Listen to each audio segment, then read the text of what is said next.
Good morning, Raphael, and welcome to Friday. I was thinking about how, I've got these hours of the day that I've spent awake, and I won't remember most of them. And especially for me, I'm a forgetful person.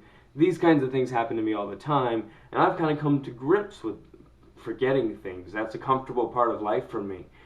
Like when it comes down to it, like at the end of my life, I will likely not remember a single part of that day. Not to mention, even just a year from now, I will probably not remember a single part of that day. And I thought about, why is it that I do so many things that are not like important enough to remember apparently.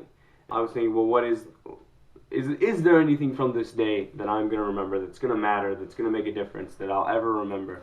And I was like, there was a moment today that I will guarantee without a shadow of a doubt I will remember. I won't remember every detail of it, but I will remember it. And I realized my imagination is really the only thing I remember.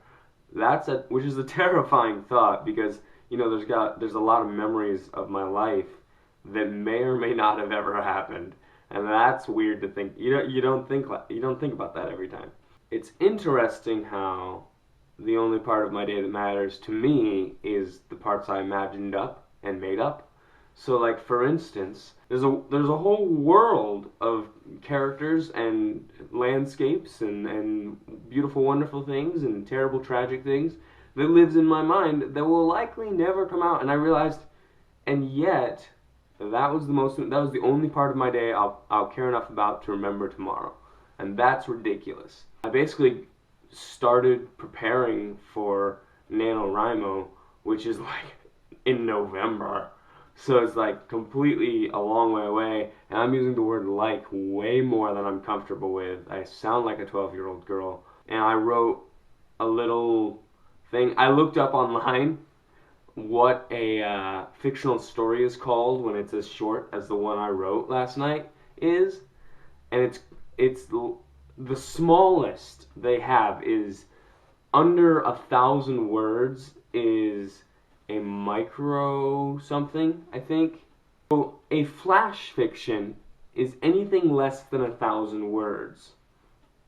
And a microfiction is anything smaller than a flash fiction. Now that doesn't make sense to me either, at all. Mine is, probably less than that, so I'm calling it a micro-fiction. So I finished 251 words of a story last night, and